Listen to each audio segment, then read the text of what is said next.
शुरू करते हैं अल्लाह के बाबरकत नाम से जो बड़ा मेहरबान और नहायत रहम वाला है। तमाम तारीफ़ें मेरे अल्लाह रब्बुल इज़्ज़त के लिए हैं। हॉरर स्टोरीज़ उर्दू के मुअज़्ज़िज़ नाज़रीन को मेरी तरफ से अस्सलाम वालेकुम। उम्मीद करती हूँ आप सब लोग खैरियत से होंगे, जहाँ होंगे खुश होंगे। आज आप लोगों के लिए मैं वेरी इंटरेस्टिंग हॉरर स्टोरीज़ लाई हूँ जिन्हें आप लोग बहुत पसंद करेंगे। आज की पहली खौफनाक कहानी शाइस्ता शेयर कर रही हैं। शाइस्ता कहती हैं, आज आपके साथ हम लोगों की ज़िंदगी में पेश आने वाली नहायत ही डरावनी कहानी शेयर करना चाहती हूँ। आज से 12 साल पुरानी बात है। मेरे तायाबू के बेटे की शादी थी, तो हम लोग उनके घर शादी अटेंड करने के लिए हम लोगों ने जाना था। शादी से 2 दिन पहले वो लोग रहते थे सखर में और हम लोग रहते थे मुल्तान में। मुल्तान से हमें सखर जाना था। हम लोग शादी में चले गए। अब तायाबू ने अपने बेटे की शादी करने से पहले ही 10-15 दिन पहले ही एक नया घर शिफ्ट किया था। वो घर जो था वो काफ़ी बड़ा था, तो वहाँ पर ही हम सब का रहने का भी अरेंजमेंट था। अब उस घर का जो 2nd फ्लोर था वहाँ पर एक रूम था और उस रूम में सारा शादी का सामान वगैरह रखा गया था। हम लोग जिस दिन पहुँचे उससे अगले दिन फंक्शन स्टार्ट थे। जैसे शादी के फंक्शन होते हैं तो घर में मिठाइयाँ वगैरह और ऐसी बहुत से लवाजमात थे। तो तायम्मा ने वो सारा सामान उसी कमरे में रखा हुआ था कि जैसे जैसे ज़रूरत पड़ेगी वहाँ से हम लोग लाते रहेंगे। सर्दियों का ही मौसम था। हम सारे कज़न्स बहुत खुश थे और जैसे घर में फंक्शन था, शोर शराबा था, सर्दी के बावजूद हम लोग एंजॉय कर रहे थे। उसी दिन ताज़ा मिठाई वगैरह बन के आई और वो जितने भी मिठाई के टोकरे थे, डिब्बे थे, वो सारे तायम्मा ने ऊपर वाले कमरे में ही रखवा दिए। हम लोग रात को फंक्शन के बाद काफ़ी देर बैठ के सारे कज़न्स बातें कर रहे थे। तभी एकदम से हमें ऐसा महसूस हुआ कि जिस तरह से ऊपर वाला जो पोर्शन है वहाँ पर जिस तरह से जैसे कोई बहुत तेज़ी से भाग रहा है, जैसे कदमों के भागने की आहट होती है। हमें लगा कि अल्लाह ना करे कोई चोर ना हो गई, क्योंकि शादी वाला घर था और मोहल्ला भी नया था, इलाका भी नया था। यहाँ पर अभी इतनी जान पहचान भी नहीं थी। हम लोग सारे नीचे वाले फ्लोर में थे। ऊपर वाले फ्लोर में 2 कमरे थे जहाँ पर एक जगह पर सामान रखा हुआ था और दूसरा कमरा जो था वो भी बंद था। वहाँ पर बिस्तर वगैरह रखे हुए थे। तभी मेरे 2 कज़न उठे और उन्होंने ये कहा कि ऊपर से देख कर आते हैं, बाकायदा कोई छत पर भाग रहा है। उन लोगों ने सहन से कोई स्टिक्स वगैरह उठाई, डंडे उठाए और वो ऊपर भागे कि कौन है। शोर इसलिए नहीं मचाया कि घर में और भी मेहमान थे, तो लोगों ने कहा कि हम लोग खुद ही देख लेते हैं। हम लोग 10-12 थे, जिनमें हमारे और भी रिलेटिव्स थे। तो खैर हम लोग काफ़ी ज़्यादा लोग थे। वो लोग ऊपर गए, हम लोग भी उनके पीछे आए। ऊपर जाकर देखा तो कहीं कोई भी नहीं था। पूरा छत छान मारा, यहाँ तक कि कमरे भी बंद थे, कमरे भी चेक किए, कहीं कुछ भी नहीं था। वो लोग वापस आ गए कि कहीं कोई भी नहीं है। तीसरा छत तक चेक करके आए हैं, कहीं कोई होता तो नज़र आ जाता, लेकिन आवाज़ें बाकायदा थी। हम लोग फिर बैठकर बातें करने लगे। थोड़ी देर बाद हम सब ने ये डिसाइड किया कि अब हम लोग सोते हैं। तभी हम लोग जैसे ही अपने अपने कमरों में गए सोने के लिए, सुबह उठे, नाश्ता वगैरह किया। अब कुछ नाश्ते का सामान था जो वहीं पर मिठाई वाले कमरों में रखा गया था। तो तायम्मा ने हम लोगों को कहा कि जाके ऊपर से वो जैसे बिस्किट और केक रस होते हैं वो चीज़ें भी ले आओ। हम लोग जब ऊपर वाले कमरे में गए तो जैसे ही हम लोग सीढ़ियों से ऊपर जा रहे थे तो हम क्या देखते हैं कि वहाँ से एक औरत निकली है। उसने जैसे ब्राउन से कलर की चादर ली हुई थी और थोड़ा सा चेहरा भी अपना कवर किया हुआ था। मैंने अपनी कज़न की तरफ देखा कि ये कौन है। उस कमरे से वो निकली और वो सीढ़ियों से उतर गई नीचे। हम लोग गए, हम लोगों ने वहाँ से सामान वगैरह लिया तो हम लोग नीचे आ गए। हम लोगों ने आकर ये बात तायम्मा को बताई कि अभी सामान वाले कमरे से हमने एक औरत को निकलते देखा है। आपने किसी मुलाजमा को ऊपर भेजा था, क्योंकि उसका हुलिया भी ऐसा ही था। हमने उसकी शक्ल सूरत भी बताई कि ऐसे ऐसे उसका चेहरा था। चेहरा तो थोड़ा सा नज़र आ रहा था, आंखें काफ़ी बड़ी थी और बाल जैसे खुले हुए थे। ब्राउन कलर का उसने ऊपर चादर सी ली हुई थी और ड्रेस के कलर पर हमने इतना ख़ास गौर नहीं किया, कोई प्रिंटेड सा ही था। थी काफ़ी हाइटेड और पतली सी थी।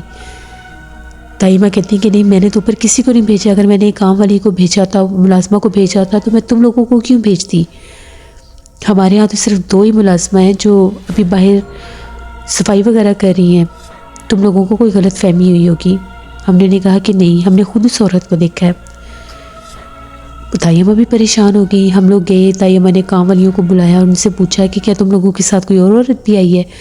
वो लोगों ने कहा कि नहीं, हमारे साथ तो कोई औरत नहीं आई, हम 2 ही हैं जो दोनों बहनें यहाँ पर काम कर रही हैं। वो औरत कौन थी, कहाँ से आई, कहाँ गई? अब ये डर पड़ गया कि कोई चोरी वगैरह ना करके ले गई हो। तो ऊपर जाकर देखा तो कोई सामान बिखरा हुआ नहीं था, हर चीज़ वैसे ही रखी हुई थी। शाम को, आज शाम मेहंदी का फंक्शन था। हम लोग सब तैयार हुए और जैसे मेहंदी की तैयारी कर रहे थे, तभी तायम्मा ने देखा कि जिस तरह से काले लिबास में एक औरत है और उस सीढ़ियों पर ऊपर जा रही है। तायम्मा ने उसको आवाज़ें देना शुरू कर दी कि तुम कौन हो? अब उनकी जो काम वाली थी उसका नाम सकीना था। वो ये समझ रही थी कि ये सकीना होगी और सकीना को आवाज़ें दे रही थी, जबकि वो जो सकीना थी वो मेहंदी की प्लेट्स तैयार कर रही थी। वो भागती हुई कमरे से बाहर आई। तो तायम्मा ने कहा कि ऊपर कौन जा रहा था, मैंने अभी किसी को देखा है। इतने में तायम्मा और उनकी वो मुलाजमा ये लोग ऊपर कहीं गई। इन लोगों ने जाकर देखा, ऊपर कोई औरत नहीं थी। पूरा घर छान मारा ऊपर से, कहीं कोई नज़र नहीं आया। जैसे ये लोग उस कमरे में गए जहाँ पर सामान था, मिठाई वगैरह रखी थी, वो मिठाई नीचे लेकर आनी थी, फंक्शन में लेकर जानी थी, साथ मिठाई के टोकरे थे। वहाँ पर मिठाई का नामो निशान भी नहीं था। मिठाई के जितने डिब्बे थे वो खाली थे, जो टोकरे थे वो भी खाली थे। और हैरत अंगेज़ बात यह है कि वो मिठाई के डिब्बे खुले भी नहीं, वो टोकरे खुले भी नहीं, पैक थे वो, और वो अंदर से खाली थे। इन लोगों के तो रोंगटे खड़े हो गए कि ये पॉसिबल कैसे है। शोर मच गया पूरे घर में। हम लोगों ने भी बताया कि हमने भी एक औरत को देखा था और तायम्मा ने भी एक औरत को देखा। अब वहाँ पर इनके मोहल्ले में, जिस मोहल्ले में ये लोग आए थे, वहाँ पर एक मदरसा भी था। तो इन लोगों ने वहाँ पर कहा कि शायद वहाँ पर कोई साहिब इल्म हमें मिल जाए। वहाँ पर एक बुज़ुर्ग थे, वो बच्चों को कुरान पाक हिफ्ज़ करवाते थे। उनको लेकर आए। तो वो बुज़ुर्ग जब इनके घर आए तो जैसे ऊपर वाले कमरे में गए, वहाँ पर उन्होंने पैरों के निशान देखे। वो पैरों के निशान जो थे वो बहुत लंबे थे और वो एक तरफ से भी नोक थी और पीछे एड़ी की तरफ भी नोक थी, यानी उंगलियां नहीं थी। पूरा पाँव ऐसे था जैसे नोक का निशान होता है दोनों साइडों पर। उनका ये कहना था कि यहाँ पर जिन्नात का बसेरा है इस कमरे में, जिस कमरे में आप लोगों ने मिठाइयों को रखा हुआ था। और जिन्नात मिठाई बहुत शौक से खाते हैं। वो जिस औरत को आप लोग बार बार देख रहे थे वो वही जिन्नात है, वो कोई जिन्नी थी। और वो लोग यहाँ से सारी मिठाई उन लोगों ने खा ली है। अभी भी वो इसी कमरे में मौजूद हैं। जितनी मिठाइयों के टोकरे और डिब्बे आप लोगों ने रखे हुए थे वो उनके लिए कुछ भी नहीं था। इसके बदले आप 10 गुना और भी रखते तो वो भी गायब हो जाती। खैर, वो लोग बहुत ज़्यादा डर के, वो जो बुज़ुर्ग थे उन्होंने ये कहा कि आप लोग सारा सामान जो है यहाँ से उठा लें, यही आप लोगों के लिए बेहतर होगा, वरना ये जिन्नात हैं, हो सकता है कि ये इस सामान को भी ख़राब करने की कोशिश करें। उनका ये कहना था कि ऊपर वाले दोनों कमरे जो हैं वहाँ पर जिन्नात का बसेरा है, वो दोनों कमरे ही आसिफ ज़दा थे। तायम्मा बड़ी डर गई कि अब हम लोग क्या करें। फिर से सारी मिठाइयाँ मंगवाई गई। उनका ये कहना था कि आपने कोशिश करनी है कि इस घर में अगर आप मिठाई आपकी जो शादी पर भी आएगी वो भी गायब करने की कोशिश करेंगे। ऐसा ही हुआ। अब सारी बात है, शादी का फंक्शन था, घर में मिठाइयाँ तो आनी ही आनी थी। तो जितनी भी मिठाइयाँ आई उनमें से आधी से ज़्यादा गायब हो गई। हम लोगों ने भी देखा ये। हम लोग वहाँ पर 4-5 दिन रहे। 4-5 दिन में ऊपर वाले पोर्शन से बाकायदा आवाज़ें आती थी, औरतों की, बच्चों की, लेकिन वो आवाज़ें बहुत लाउड नहीं होती थी, नॉर्मल होती थी। इवन दो कि मेरे कज़न के वलीमे के बाद भी कुछ गेस्ट चले गए, हम थे और एक और हम लोगों की फैमिली थी, वो थे, तब भी वहाँ पर बाकायदा छत के ऊपर से ऐसी आवाज़ें आती थी जैसे कोई छोटे छोटे बच्चे भी मौजूद हैं और वो ऊपर बाकायदा चल फिर रहे हैं।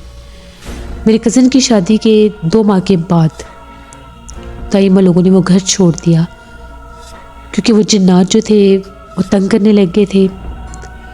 किचन से भी सामान गायब होता था, फ्रिज में पकी हुई चीज़ें होती थी, उनमें से आधा आधा सालन गायब होता था। इसके बावजूद घर में बिल्कुल छोटे छोटे बच्चे भागते दौड़ते दिखाई देते थे और अक्सर सीढ़ियों में बैठी हुई वो औरत भी नज़र आती थी। उसका वही हुलिया होता था, चादर ली होती थी और वो नज़र एक लम्हे के लिए ही आते हैं। वो ये नहीं कि मुसलसल आपके सामने बैठे रहते हैं। इंसानी नज़र उनको आंख भर के देख सकती है और वो गायब हो जाते हैं। क्योंकि वो जो भाभी थी वो बहुत ज़्यादा डरती थी। वो कहती थी मुझे कोई चीज़ रात को सोने नहीं देती, यानी जब भी मैं सोती हूँ तो मुझे ऐसा लगता है कि मेरे सर के ऊपर किसी ने दोनों हाथ रख लिए हैं और मेरे सर को कोई दबा रहा है, या कभी मुझे ऐसा लगता है मेरे गले को कोई दबा रहा है। तो फिर उन लोगों ने वो घर छोड़ दिया। वो घर बहुत बड़ा था। उस घर का ऊपर वाला हिस्सा देखकर भी खौफ आता था। जैसे आबाद होने के बावजूद उस घर का जो सेकंड फ्लोर था वो ऐसे लगता था जैसे वो पुरसरार है और वो गैर आबाद है। तो ये हम लोगों की एक कहानी थी जो मैंने आपके साथ शेयर की। बहुत शुक्रिया शाइस्ता आपका। जैसे ये थी आज की एक हॉरर स्टोरी। अपना फीडबैक मुझे ज़रूर दें, आप लोगों को कैसी लगी। आप लोग भी अपनी हॉरर स्टोरीज शेयर कर सकते हैं डिस्क्रिप्शन बॉक्स में दिए गए ईमेल आईडी nusheermi57@gmail.com पर। इसके अलावा आप लोग मुझे कमेंट बॉक्स में भी स्टोरी शेयर कर सकते हैं। अपना बहुत सा ख्याल रखिएगा। अपनी ढेरों दुआओं में मुझे, मेरी फैमिली, मेरे पूरे पाकिस्तान को याद रखिएगा। Thank you for listening my stories. Stay blessed. Allah ने के बाद।